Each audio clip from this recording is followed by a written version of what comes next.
Salve entusiastas, meu nome é Marcelão e esse é o 17º vídeo da cronologia dos X-Men, a origem do Destrutor, o Havok, o irmão do Scott Summers, o Cíclope. Aí vocês me perguntam, mas por que falar do Destrutor agora se a gente começou no último vídeo a falar sobre o Cíclope? A questão é que os dois, eles tiveram o mesmo princípio de acontecimentos que ocorreram no mesmo dia. Né? Eles, como são irmãos, e o acidente ocorreu com os dois, exatamente na mesma época, eu decidi, e foi a decisão mais sábia, evidentemente mesmo porque o Cíclope, as informações sobre o primeiro X-Men são muito maiores. Então, para falar do primeiro X-Men, provavelmente vamos precisar de mais dois vídeos para falar só sobre a origem do Cíclope, né? Então nós vamos falar agora sobre o seu irmão, o Havok, ou o Destrutor, que cabe perfeitamente nesse vídeo, e no próximo vamos dar continuidade à origem do Cíclope. Então o que aconteceu? Os fatos que ocorreram, evidentemente, com o seu irmão mais velho, ele estava ali, né? Naquele mesmo acidente que foi falado no último vídeo, na queda do avião da família Summers, né? Em que o Cíclope foi incumbido de cuidar do irmão mais novo, né? O pai dele falou para ele que era para ele tomar conta do Alex, que era o irmão mais novo, e da perspectiva do Alex, ele, na ocasião, evidentemente, uma criança de 6 anos, estava em pânico total, né?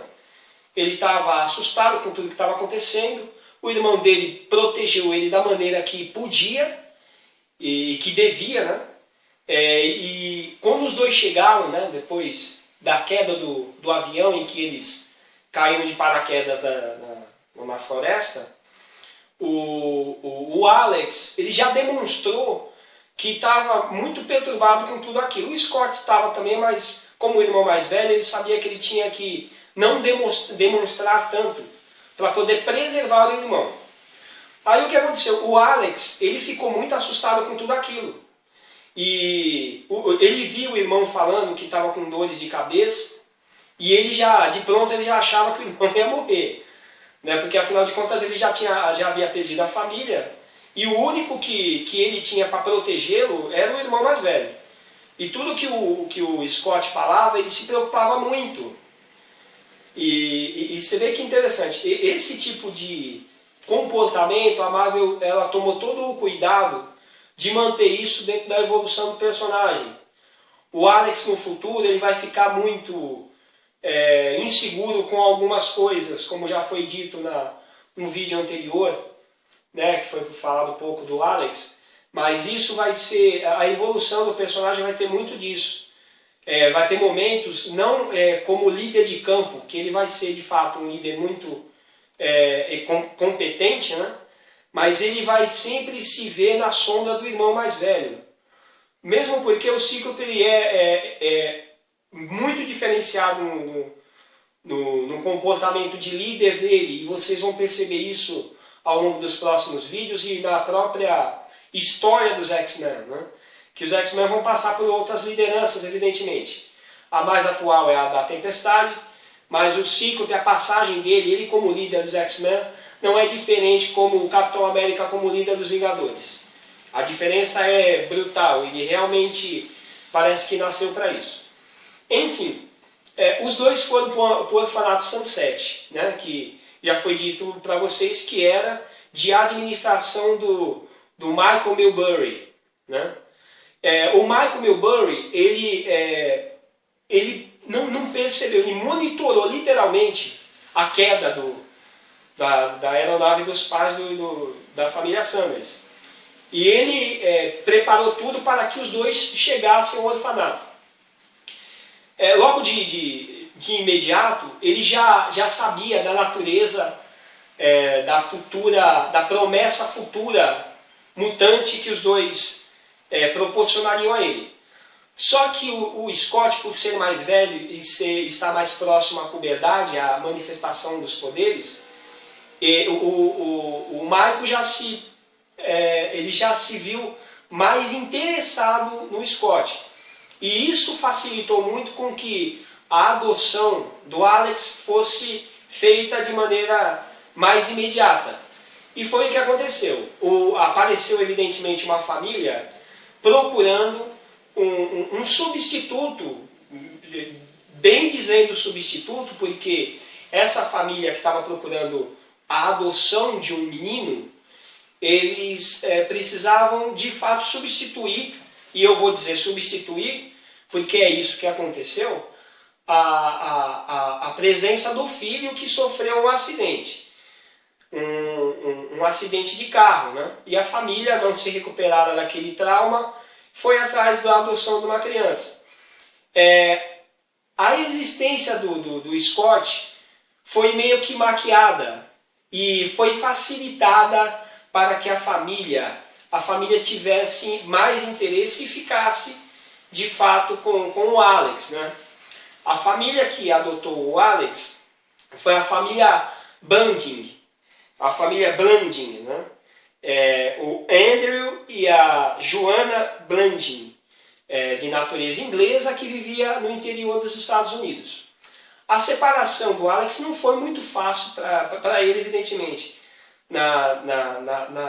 No momento, na ocasião em que eles iriam ser separados, o Scott estava drogado, né? Ele estava drogado, como era uma situação que acontecia muito, né? Do Scott estar drogado em função dos exames que eram feitos nele.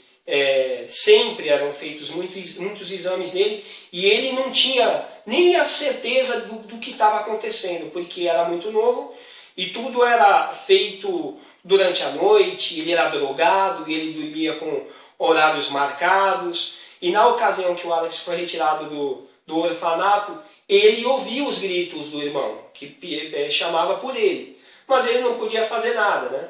A separação dos dois foi meio dramática, mas o Alex deu sorte. Ele teve muito mais sorte que o Scott, porque ele de fato foi para uma família que gostava, que queria amar muito o substituto do filho. E foi o que aconteceu. Ele se mudou para uma cidade do interior dos Estados Unidos, uma cidadezinha pequena, onde a família o acolheu com todo amor e carinho. Eles tinham uma filha que chamava Haley, que era uma menina que tinha praticamente a mesma idade do Scott. E os dois se davam muito bem. Ele foi muito bem recebido também pela Haley, pela irmãzinha, né? O problema é que a família não esquecera a perda do filho. E mesmo tentando não deixar isso tão evidente, principalmente a mãe do Todd, que havia morrido num acidente, ela acabava lembrando do filho, né? Ela tinha manias de fazer comida pensando no que o filho dela gostava. E o Alex muitas vezes falava, não, mas eu não gosto disso, né? E ela tentava se desculpar, muito emotiva pelo que havia acontecido, ela tentava se desculpar. Mas infelizmente isso era o tipo de coisa que não tinha como apagar da memória traumatizada da família. Inclusive essa família tinha meio que um memorial do Todd, porque o menino era aquele tipo de criança muito bem vista em todos os sentidos. Era bom aluno, era jogador de futebol americano, era uma promessa de um profissional eficiente do futebol americano, e o pai dele era o treinador da escola. Então o que acontece? A família, meio que tentando substituir o filho, deixou em cima do Alex toda essa responsabilidade de dar continuidade ao que eles esperavam que o filho se tornasse no futuro. E isso deixava ele chateado, evidentemente.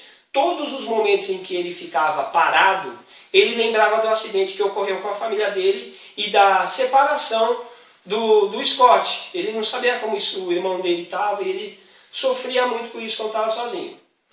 Mas ele, por outro lado, também era grato por ter tido a sorte de estar com a família que estava criando ele, com toda a estrutura de uma família, né? O problema é que o Alex, que estava substituindo um menino que era tão aceito pela sociedade ali da localidade, da cidadezinha, que todo mundo gostava, que era o grande jogador e tudo mais, era a criança perfeita. Isso, evidentemente, como na história real também, isso também traz pontos negativos. Isso atrai os invejosos também. E nessa cidadezinha, como em todo lugar do mundo, na nossa realidade, os invejosos podem causar mal a essas pessoas, né? E na cidade tinha um garoto que não aceitava isso porque a vida dele era contrária do que ele gostaria para ele e ele via do Todd, né? Ele tinha uma vida totalmente diferente, ele não tinha aquela família amorosa e tudo mais, e a atenção, ninguém dava atenção para ele, porque toda a atenção ia para o Todd. Então o Vincent era uma criança, um adolescente invejoso e maldoso, né? Porque não justifica. A gente sabe que muitas vezes a gente fala que a pessoa é assim porque faz... Não, é índole mesmo. Ele era um adolescente maldoso. E esse adolescente maldoso foi responsável direto pela morte do Todd. Ele causou o acidente de carro utilizando uma pedra. Só que as pessoas não sabiam que tinha acontecido um acidente, mas achavam que tinha sido um acidente, né, enfim, um acidente que ocorreu pelo destino. Enfim, e esse Todd, ele começou a sentir a mesma inveja pelo Alex. Por quê? Porque o Alex estava substituindo aquele rival dele, que ele tinha achado que era o rival. E o que ele fez? Ele ficava tentando hostilizar o Alex.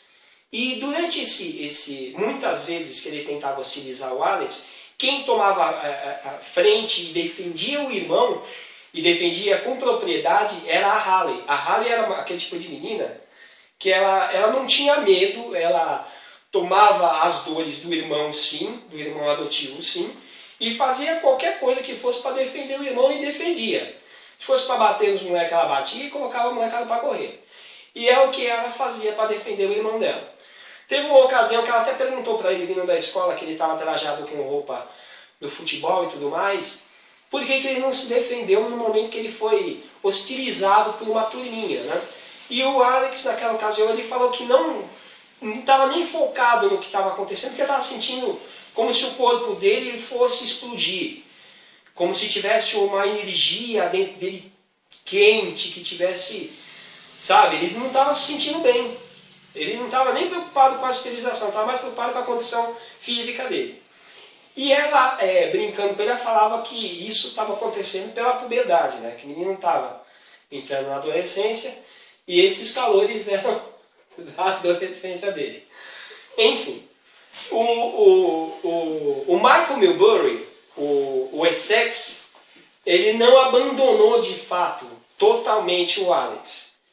O desgraçado do Essex, ele monitorou o crescimento do Alex também, mesmo porque a genética dele do Scott eram praticamente as mesmas. Então ele não abandonou totalmente o Alex. E ele notou que ele precisaria tipo de um estopim para tentar fazer o Alex manifestar o poder dele. Quando ele notou que o Alex estava sentindo diferenças fisiológicas, e ele descobriu que o Vincent poderia ser o veículo para poder chegar no que ele queria, ele já não demorou nada. Ele chegou para o Vincent e falou, se você tem inveja do garoto que está tomando o seu lugar, você tem que lutar pelo seu espaço, afinal de contas você, enfim, criou qualquer história que o Vincent queria escutar para se motivar a fazer bobagem, a fazer as merdas que ele gostava de fazer por ser um delinquente. E foi o que ele fez. Ele foi incentivado pelo Michael Milbury para pegar uns outros delinquentes como ele, né, que eram bandidinhos mesmo, sequestraram o Alex durante uma noite. A irmã dele notou que ele estava sendo sequestrado e acabaram levando ela também para o hangar. E ele falou que ia matar os dois, né? Mas que antes de matar os dois, ele ia acabar com a família Blanding, né? Ele falou, vou fazer vocês sofrer. Eu quero que vocês saibam que enquanto vocês estão aqui, eu vou na casa de vocês e vou botar fogo na casa da família de vocês. E foi o que ele fez, ele saiu dali, né, a Haley e o Alex, depois de muito trabalho, conseguiram se livrar dos amigos do Vincent, né, trocando, isso tudo evidentemente é contado na história, mas para poder cortar todos esses acontecimentos de direto ao ponto, eles conseguiram sair, se livrar da turma e foram para a casa da família Blanding. E durante esse percurso, o Alex começou a se sentir mal de novo. E a Haley falava para ele que ele tinha que ter coragem, porque eles tinham que salvar a família deles e tudo mais. Chegando lá, eles se depararam com o Vincent, já pronto para... Ele estava com uma arma de fogo na mão, o covardão, e ele estava pronto para dar um tiro numa bomba de gás que tinha embaixo da casa, que era, eu acho que para o aquecimento da casa, enfim. Era um mecanismo de alta pressão. Se sofresse uma ruptura, ia explodir. E ele sabia disso. E ele começou a dizer que ia fazer isso sim, porque é o que ele precisava fazer para tornar a vida dele melhor. E aí o que acontece? O Alex ouvindo tudo aquilo e a irmã dele falando, não, a gente tem que fazer alguma coisa, a nossa família vai morrer se a gente não fizer nada. Ela ficou pressionando o Alex, que já não estava bem, e ele começou a se sentir cada vez pior, ele começou a sentir o dever de salvar a família, até que chegou ao ponto X, em que ele liberou o poder dele com toda a intensidade. Ele disparou uma rajada de plasma no Vincent, e ele queimou o Vincent até os ossos.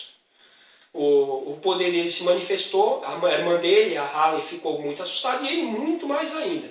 Porque ele disparou uma rajada de plasma que queimou o desgraçado do Vincent até os ossos. Assim que esses fatos ocorreram, o Michael Milbury, o Essex, o senhor sinistro, ele estava próximo, mesmo porque ele estava querendo que aquilo acontecesse para saber se o Alex ia manifestar o poder dele da maneira que ele estava esperando. E de fato foi além das expectativas dele, né? O que ele fez? Com o fato ocorrido, e sabendo que o Alex manifestou o poder de uma maneira tão extrema, e ele sendo criança e a menina presenciando também, o que o Michael Milbury fez? Ele simplesmente posicionou a sua mão frente às duas crianças, e com o poder mutante que ele tinha, ele simplesmente apagou da memória das crianças o fato ocorrido. Ele também utilizou o poder dele para criar algumas travas fisiológicas no corpo do Alex, que iriam fazer com que o poder dele crescesse controladamente, mas controladamente assim, gradualmente. Essa palavra é a mais adequada. Os poderes do Alex iam começar a se desenvolver, mas não de maneira explosiva como foi feito naquele momento. Ele iria aparecer gradualmente. E as lembranças daquele fato ocorrido também foram apagadas da cabeça das crianças.